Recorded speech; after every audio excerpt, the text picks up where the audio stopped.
वफाकी हुकूमत मुआशी शरह नमू का हदफ हासिल करने में नाकाम, महंगाई का हदफ हासिल करने में कामयाब रही। रवा माली साल महंगाई 12% के मुकर्ररा हदफ के मुकाबले औसत 5% रही। रवा माली साल का कौमी इक़्तिसादी सर्वे कल जारी किया जाएगा। वफाकी वज़ीर ख़ज़ाना मोहम्मद औरंगज़ेब इकनॉमिक सर्वे पेश करेंगे। सर्वे के मुताबिक ज़रई और खदमात शोबों के अहदाफ भी हासिल न हो सके। रवा माली साल सनती तरक्की मुकर्ररा हुकूमती हदफ से ज़्यादा रही। रवा माली साल मुआशी शरह नमू 3.6% हदफ के मुकाबले में 2.7% रही। ज़राई शोबे की तरक्की 0.6%, सनती शोबे की तरक्की 4.8% रही। माली साल प्राइवेट इन्वेस्टमेंट 9.7% के हदफ के मुकाबले में 9.1% रही। रवा माली साल के पहले 10 माह में तरसीलात ज़र 30.9% इजाफे से 31 अरब 21 करोड़ डॉलर्स रही। बरामदात में 6.8% का इजाफा हुआ। दरामदात 11.8% बढ़ गई।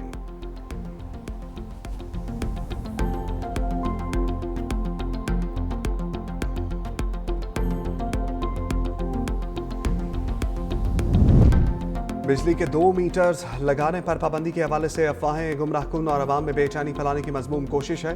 तर्जुमान वज़ारत तवानाई का कहना है कि ऐसी झूठी खबरें फैलाना और शेयर करना पीक एक्ट के तहत काबिल सज़ा जुर्म है। किसी भी रहायशी जगह पर दूसरा मीटर आज भी हासिल किया जा सकता है।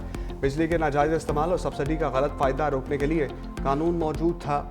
मीटर्स के दुरुस्त और शफाफ इस्तेमाल में डिस्कोर्स से ताउन करें।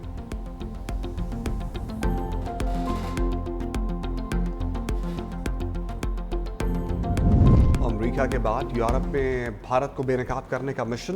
पाकिस्तानी सफारती वफ्द लंदन पहुंच गया।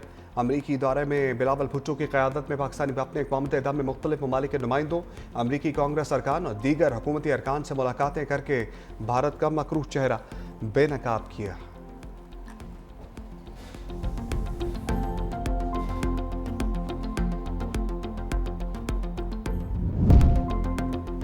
भारत ने हमला किया तो भरपूर जवाब दिया जाएगा। पाकिस्तान को दहशतगर्दी से जोड़ना भारतीय प्रोपेगेंडा है। सेनेटर शहरी रहमान ने कहा, बिलावल भुट्टो जरदारी की क़यादत में अमेरिका का दौरा बहुत मसरूफ़ और मुस्बत रहा।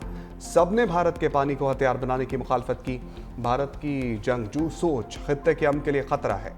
मसला कश्मीर दोनों ममालिक के दरमियान सबसे बड़ा तनाज़ा है, जिसका अक़वाम मुत्तहिदा की करारदादों के मुताबिक हल निकलना ज़रूरी है।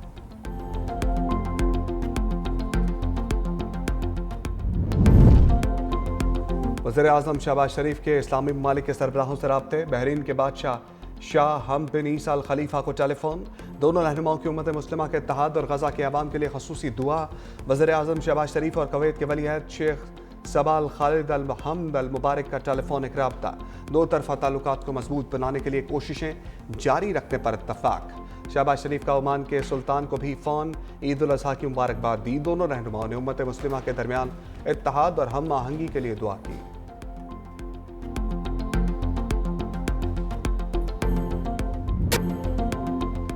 बड़ी ईद की बड़ी खुशियां। ईद का दूसरा रोज़ भी भरपूर तरीके से मनाया जा रहा है।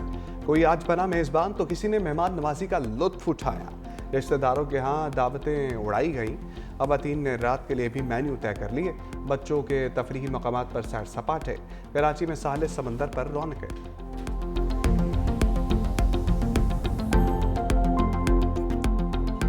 इतने साल हो गए, अभी कोशिश ये कि मरना जीना यहाँ है, क्या करना। आज ईद उल अज़हा का दिन, हम सब बहुत खुश हैं। एक दूसरे के साथ गले मिलकर हम सब ने खुशी का इजहार किया है। खुशियाँ सिर्फ तोहफों से नहीं, अपनों से होती हैं। ओल्ड एज होम में रहने वालों को ईद के रोज़ अपने प्यारों की याद सताती रही। SOS विलेज लाहौर में यतीम बच्चे वालिदैन को याद करते रहे।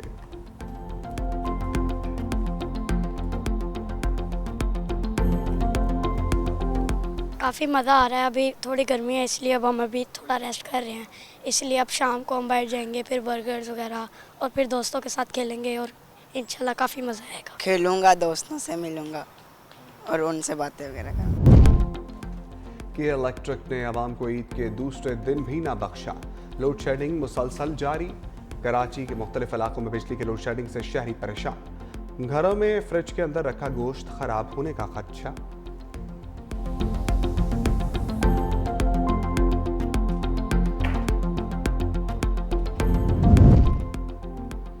सीनियर वजीर शर्जीला मेमन की हिदायत पर इजाफी किरायों के खिलाफ कार्रवाई। 833 बसों और कोचेस की चेकिंग। मुसाफिरों से वसूल की गई इजाफी किरायों की मद में 1,04,16,000 रुपए वापस दिलाए गए। खिलाफ वर्जी करने वाले ट्रांसपोर्टर्स पर 11,56,000 रुपए जुर्माना। शर्जील मेमन ने कहा, किसी भी ट्रांसपोर्टर को आवाम को लूटने की इजाजत नहीं दी जाएगी। हुकूमत मुसाफिरों के हकूक की मुहाफिज है।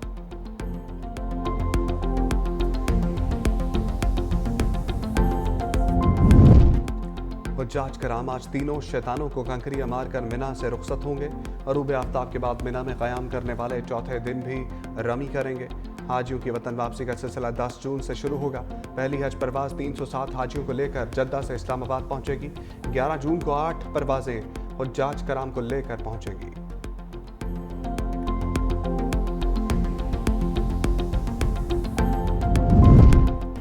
पंजाब, सिंध, बलोचिस्तान में गर्मी का जोर बरकरार। पारा आज भी हाई रहेगा। महकमा मौसमियात के मुताबिक दर्जा हरारत 12 जून तक मामूल से 4 डिग्री ज़्यादा रहेगा। कराची में तेज़ हवाएं चलने की भी पेशगोई। पेशावर के मुख्तलिफ इलाकों में बारिश से तुग़यानी का भी खदशा। कराची में पारा 35 से 37 डिग्री रहने का इम्कान।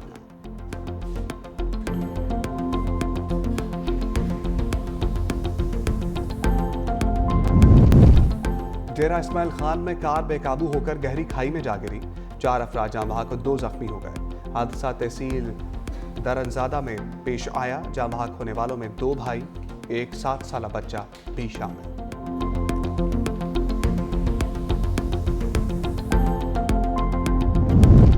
घोटकी में ट्रैफिक हादसे के दौरान 3 अफराद जहां वहां हो गए। यह अफसोसनाक हादसा मोटरवे M5 पर पेश आया, जहां ड्राइवर को नींद आने के बायस तेज रफ्तार ट्रक उलट गया। 3 अफराद मौका पर दम तोड़ गए। हादसे में 8 अफराद जख्मी हुए। दूसरी जानिब लिया में फतेहपुर नवाकोट रोड पर मुसाफिर बस उलट गई। 2 अफराद जाँ बहक 40 जख्मी हुए।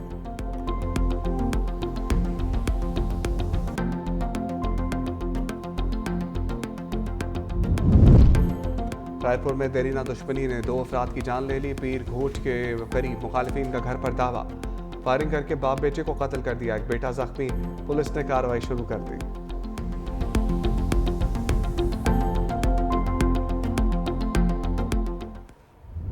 इसराइल में कैदियों की रिहाई और जंगबंदी के लिए हजारों अफराद का मुजाहरा। तेल अवीव में रैली के दौरान वजीर आजम नेतन्याहू के खिलाफ नारे।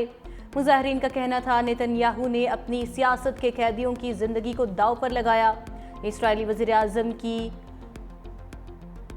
ऑर्थोडॉक्स इत्तेहाद की हुकूमत को गिराने की भी धमकियां।